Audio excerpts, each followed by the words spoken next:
दंडवत प्रणाम.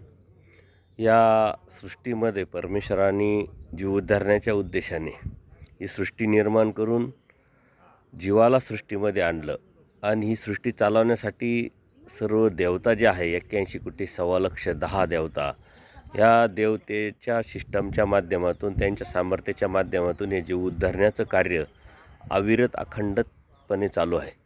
आणि म्हणून प्रत्येक जीवाची एक देहाभिमानी देवता असते. ज्याप्रमाणे माया देवतेचा जो संलग्न आहे, तो अंश जो आहे, जो जीवाला चिटकावला जातो, त्याचप्रमाणे प्रत्येक जीवाची एक देहाभिमानिनी असते आणि ती देहाभिमानिनी त्या जीवाचा अभिमान घेऊन कार्य करत राहते किंवा त्याला चेष्टकत्व करत राहते.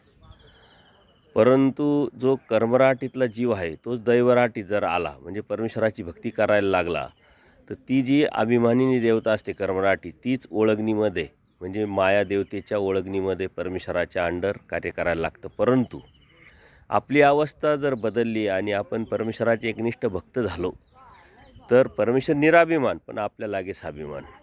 आपली जे देहाभिमानिनी आहे किंवा आपला अभिमान जो आहे जीवाचा, तो परमेश्वरालाच असतो. म्हणून आपला जो प्रभाव आहे इतरांवरती पडला पाहिजे. दुसऱ्यांचा प्रभाव जर आपल्यावरती पडत असेल, तर आपण नक्कीच परमेश्वराची अनन्य भावे भक्ती करत नाही किंवा एकनिष्ठ भक्ती आपली करत नाही असं समजावं.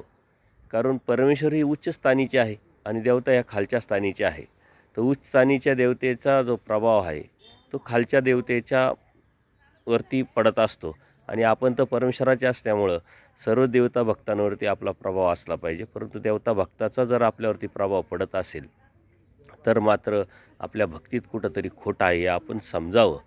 आणि लग्न जुळवताना बाकीच्या काही गोष्टी बघतानासुद्धा ही जी ज्योतिषशास्त्र आहे, ब्राह्मण आहे, हेच बघतात की कोणत्या देवतेचा हा जीव आहे आणि त्यानंतर त्यांचं जुळेल की नाही, जमेल की नाही, आणि हे बघूनच मग ते लग्न जुळवत असतात. आणि त्याचाच परिणाम नंतर भविष्यामध्ये काही प्रमाणे दिसून येतो. पण आपण मात्र परमेश्वराचे भक्त असल्यामुळं आपली देहाभिमानिनी परमेश्वर आहे हे आपण समजून घ्यावं आणि अनन्यभावी परमेश्वराला शरण जावं, आपलं जीवाचं हित करून घ्यावं. दंडवत प्रणाम, दंडवत प्रणाम.